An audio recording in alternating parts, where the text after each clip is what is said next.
Welcome. Thank you, everybody, for coming. Welcome. This week's Parsha is Parshat Bo. This is the end of the 10 Makot. The Jews are about to leave Mitzrayim.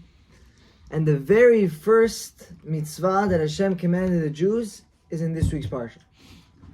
Anyone know the first mitzvah? Plural. That was the first mitzvah in the Torah. What's the first mitzvah that Hashem commanded the Jewish people? So the first one is Rosh Chodesh. Right before the Jews are leaving Mitzrayim, Hashem tells them, HaChodesh hazeh lachem. This month shall be for you. Yes, today is also Rosh Chodesh. Happens to be. So he tells them, HaChodesh hazeh lachem. This month shall be for you. So we have to understand, why exactly does Hashem have to, what is he already itchy? He has to get the mitzvah of Rosh Chodesh right away, right now out. He can't wait till Har Sinai. All the other 600, however many mitzvot, he waited till Har Sinai. But this one in specific, he had to do it right before the Jews left Mitzrayim. What's the reason? And another thing is, what is a Chodesh Hazeh? Why does it say this month shall be for you? What's for you? What does it mean for you? What does it mean this? So everything will be explained throughout the course of this shiur. The Gemara Rosh Hashanah has its own pshat. The Gemara Rosh Hashanah says, the word Zeh means Kazera Eve Kadesh. Whenever you see the moon about to grow, everyone knows the cycle of the moon. In the beginning of the month, you can't see it. Slowly by slowly, it grows, it expands. Then it becomes full, and then it shrinks. So the Gemara Rosh Hashanah says that what does a Chodesh Hazeh Lachem mean? It means this month shall be for you. This means when you see the moon like this, when it starts to grow, call Rosh Chodesh. Rosh Chodesh starts when the moon starts to grow. Now the Zera Shimshon gives a different approach to this. And we're going to start off with the Mishnah in Ediot. It says that there was 12 months that Mitzrayim was in punishment. Mitzrayim was being punished for 12 months in a row. 10 makot, 10 plagues. It was in the amount of 12 months. But the problem is, everyone knows, there's a famous midrash. It says every makah lasted for how long? A week. 1 week. Lasted for a week. And then the other 3 weeks was the warning. So it's like that. 3 weeks warning, 1 week makah. 3 weeks warning, 1 week the plague. So how many makah were there? 10. Let's see who went to school. What's 10 times 1? 10. 10, exactly. If there's 10 makot and 1 month each, how many months is that? 10. 10 months. 10. So the question is, why isn't it not 12? Where'd you get 12 from? Because it's part of the song, 12 makot. So the question is, if there's 10 makot and each makah was 1 month long, so shouldn't it be 10 months long for the punishment, not 12 months? So the Maharsha in Rosh Hashanah answers this question. He said, really, the makot lasted for 12 months. It started in Nisan, it ended in Nisan. But throughout the time, there was these gap months that nothing was happening. There was no warning, no plague. It was just a break time. They had break time. So really, how many makot there were? There was 10 makot. Each makah lasted for 1 month. And during that month, there was 3 weeks warning, 1 week makah. It was 10 months in all, and 2 months were break time in the middle. Now the question is, Lama haya inyan kach, shu yamim usakim?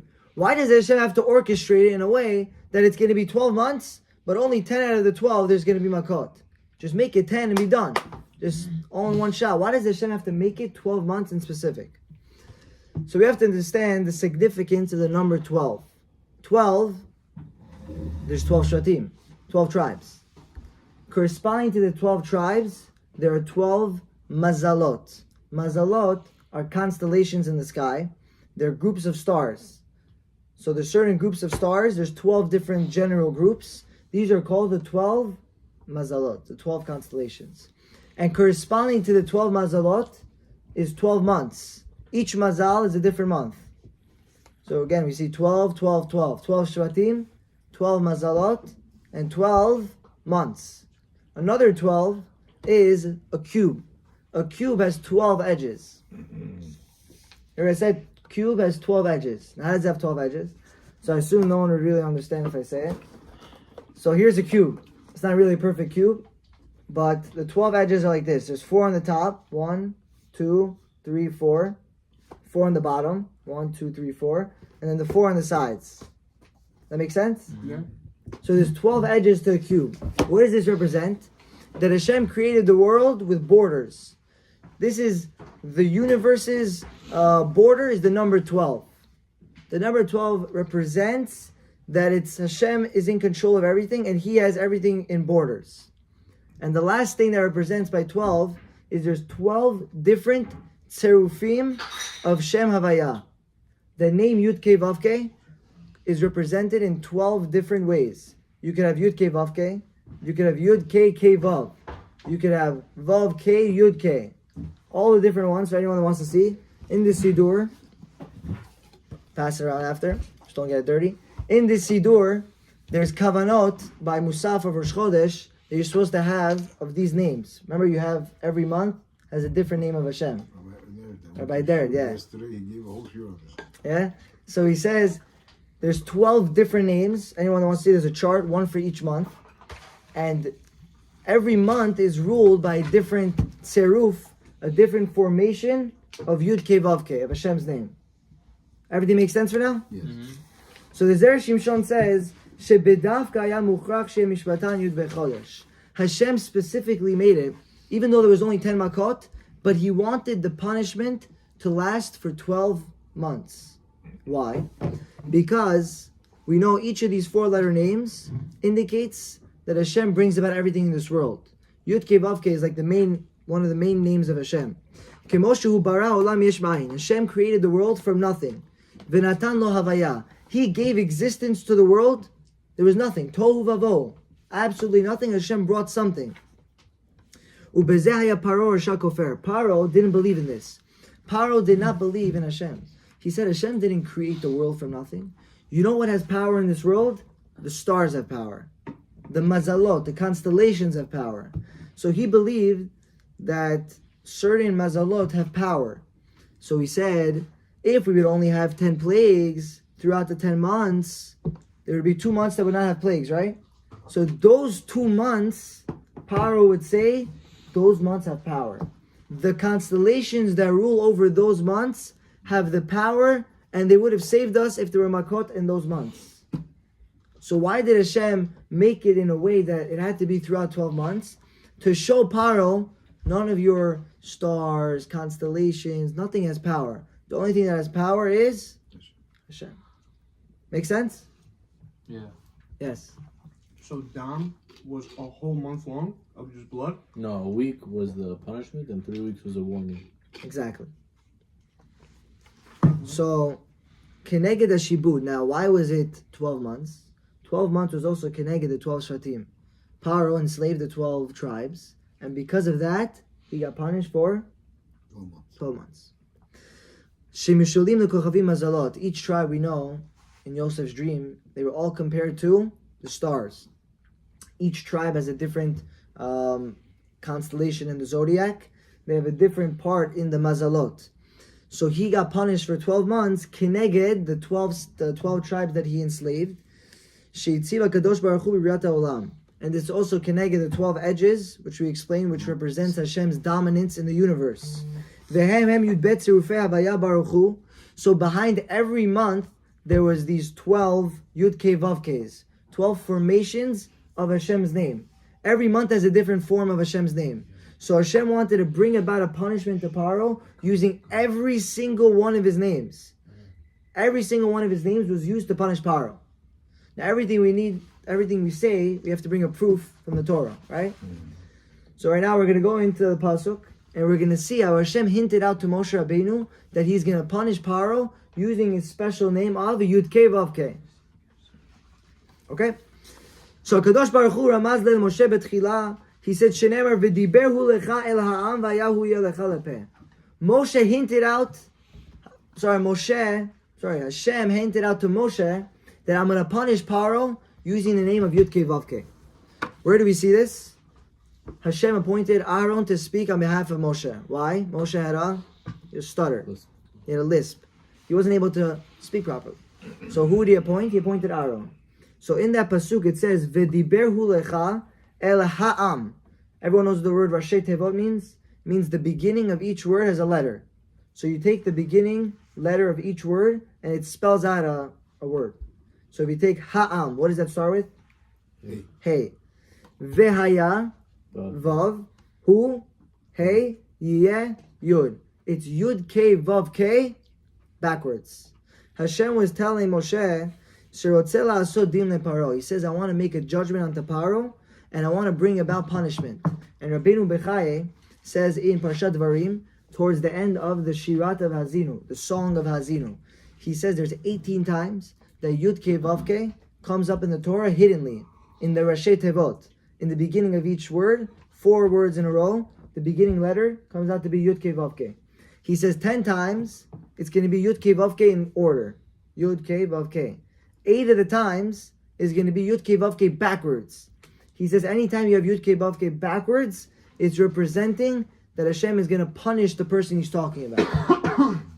Now, I don't know if it's the 8 backwards, 10 forwards, 10 forwards, 8 backwards. I'm pretty sure I got it correct. But anytime Yud Ke Vav Ke is backwards, he's coming to represent Din unto the person. So over here by Paro, what do we have? We have Yud Ke Vav Ke backwards. Hashem is showing that I want to punish Paro. And later on we also see by Makat Arbeh, so he said every single month had a different name of Hashem that was punishing Paro. A different one of the Tzerufim, a different formation of Yud Ke Vav Ke. So the servants told Paro, they said, how long will this be a snare for us? Basically, why are you not sending these Jews out? They're just here, we're getting tortured for weeks and weeks and months. Just send them out by now. So in that pasuk, again we see in the Sofei Tevot. Sofei Tevot means the end letters of each word. So you have Matai, which ends with Yud, Yiyeh, which ends with Hey, Zeh, another Hey, Lanu, ends with Vav. This time it's Yud K, K Vav. The Paro's servants were telling Paro, Hashem is sending all the different types of names that he has onto us. So how long do you want these names of Yud K, K Vav, which is one of the names? Happens to be actually, it's my own chidush, I don't know if it's fake. But the 8th month, which is Iyar, from Tishrei, is Yud K, K Vav. By the 8th plague, by Arbeh, it says this name of Yud K, K Vav. So I don't know if there's any correlation between that, but I just noticed that. So the Paro servants were telling him, why are you continuing having Hashem's names being inflicting onto us? Send them away already. So again, we see another proof that Hashem was using his names to attack Paro. And with this we can understand why when Paro said, Hashem HaTzadik, Paro said, Hashem is the Tzaddik. Hashem, you're right. During one of the Makot, he said, I am wrong. Hashem, you are right. Why didn't Hashem stop the plagues over there? He prayed to Hashem. He said, Hashem, you're right. Because if you look inside the pasuk, again, we're going to see the Rashi Tevot. Paro did not do a full teshuvah shlema. Because it says, Hashem HaTzadik v'ani v'ami Rishayim. Hashem is righteous. Me and my nation are evildoers. So if you look in that pasuk, Yud Ke Vav Ke starts with which letter? Yud. HaTzadik, Hey. Va'ani ve'ami are 2 vavs. Harishaim is a Hey. Paro, when he wanted to align Yud Ke Vav Ke, he didn't do a full teshuvah shlema. So Hashem added an extra vav. So in the pasuk it comes out to be Yud Ke Vav Vav Ke, showing that Paro did not do a full teshuvah shlema and he did not complete the oneness of Hashem's name. So everything makes sense for now? We have Yud Ke Vav Ke. Hashem has 12 different formations of this name, and each month was coming to attack a different tzeruf of Yud Ke Vav Ke, a different combination of the name, and each of them were attacking Paro. And we just brought the proofs from the Pesukim. So now we're going back to the Maharsha's question. Why did it have to be for 12 months? Because Hashem specifically did it for 12 months, starting from Nisan, ending with Nisan.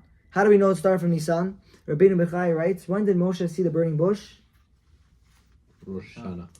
Nisan. Yom Kippur. So on Nisan. Which day in Nisan? Tet Vav Nisan. On Pesach. Moshe saw the burning bush the 15th of Nisan. After Pesach, he went to Mitzrayim and he started warning Paro, I'm going to bring the blood. He threw the staff on the floor, turned into a snake. When did this all happen? On the 15th of Nisan. So it started by Nisan and ended in Nisan. What was the last plague? Nisan. Makah Bechorah. When did it end? Nisan. Nisan. Why? That's Pesach.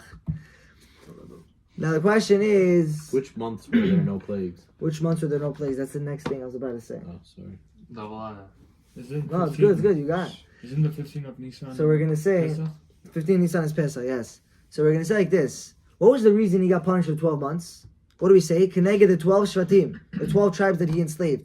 But did he enslave all 12 tribes? No. Which Levi? Wait, is it the same Pharaoh that slaved the 12 tribes? Yes. That was last week already. Yeah, last week's Parshat. No, That was I'm last saying, week's Parshat. Yeah, one more time. What's the You question? just said Between that plus three. it's the punishment for the 12 tribes. Is it the same Pharaoh? Yes. How did he live so long? I don't get it. He lived. Some hold that it was the same power from Yosef, same power from Why Abraham would and he live Sarah. such a long life if he's such a bad guy? Special. Let's go on. Okay, so there's the 12 months, 12 months of punishment corresponding to the 12 tribes. Corresponding to the 12 tribes. We said one tribe wasn't enslaved. Which one was it? Levi. So because of this, Rashi in this week's Parsha says that for 1 month there was no Makkah at all. Now, if there's no Makkah for 1 month in a row, what happens? There's the full month that there's no punishment. So Paro is going to say that month has power. That month, the constellation, the mazal of that month saved me. And he's going to say Hashem is nothing. This mazal has the power. This has the koach to save us. So what does Hashem do? He said all the plagues are going to start in the middle of the month. So since it starts in the middle, every time it goes to the next middle. So now when you get to the month that didn't have plagues, it was 2 weeks from the last month and 2 weeks from the beginning of the following month. So there was no one full month that was nothing. Hashem always made it. He orchestrated it in a way that there was always going to be punishment in at least one in every single month. Why didn't he just do 12 plagues? 12 plagues? Very good question. I was thinking that when I was learning this. I have no idea. Maybe it'll come to you. Go ahead. Yeah. So Chodesh Shelo Yalahem Makkah. So he says it was a little bit from this month, a little bit from that month. So there was no one full month that had nothing in it. So Paro was not able to say that there was a month that had Mazal that saved him. And it comes out well. Why? Because all the months and all the plagues were sewn together. All the tzirufei of Hashem, of Yud Kei Vav Kei, were put together into one. Showing that every single force in this world is really sourced all at where? HaKadosh Baruch Hu. Hashem is in control of everything. Yes, He gave power to the Mazalot. Yes, He gave power to the constellations, to the stars, to the names of Hashem. But where does that all come from? It's all sourced from Him. It's the oneness of Hashem. And by Hashem making all the plagues start in the middle of the month, end in the middle of the month, He's showing everything is interconnected. Even though they each have their own significance, but everything is unified into one. One showing Hashem is the only one. He's a Kadosh Baruch Hu who runs everything. And this is exactly what Paro didn't believe in. Paro didn't believe in this. So now back to how we started the shiur. Why was the first mitzvah Rosh Chodesh? And why does it say HaChodesh Hazeh Lachem, this month shall be for you?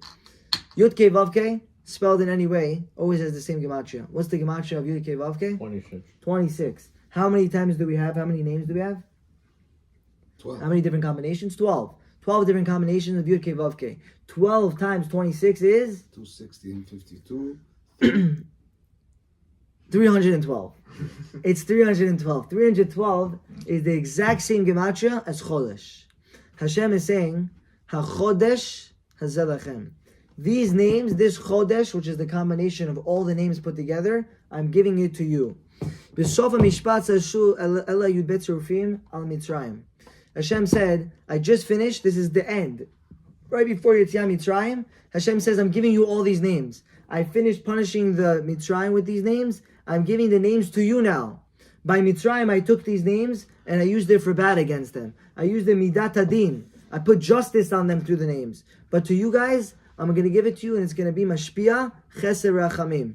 And again, where do we see this? HaChodesh, which is 312, all the names put together. Hazeh, what's the gematria of Zeh? Zayin Hey. Zayin is 7, Hey is 5. That's 12. All 12 names. Chodesh 312, the combination, the sum total of all the names is going to be for you. It's going to be for the Jewish people. Every single month by Rosh Chodesh, which is tonight, Hashem brings down one of these names, and it's Mashpia. It brings out chesed and kindness to us when we utilize these names. Tomorrow is Yud Kei Vav Kei. Nisan. Nisan is always Yud Kei. No, but tomorrow's not. That was a minus. Shvat. Huh? Shvat. So Shvat is Yud Kei Vav. Shvat is Yud Kei Vav Kei? Yeah. Wow. So Yud Kei Vav Kei is the top name. That's the one that has I don't the... know what it just said. Yeah, No, If you see this chart over here, every single month has a different formation of the name. Wow. That's why I brought this chart. Rabbi Derek said yesterday, if you have a kavanah that month of that name, Then you're being mashpia the chesed. anything you pray for, it should go through 100%. The whole month? Years. And where do we see this from? It's because Hashem gave us the first commandment in the whole Torah is this commandment, Rosh Chodesh. Hashem is saying on Rosh Chodesh, you have the ability to bring down these names into your own lives. V'lefi she'ikar elo hayudbet tzirufim hem lefi chodshei lavana. When should he have this kavanah? There has to be We're going to say this at the end of the shiur. We're going to say.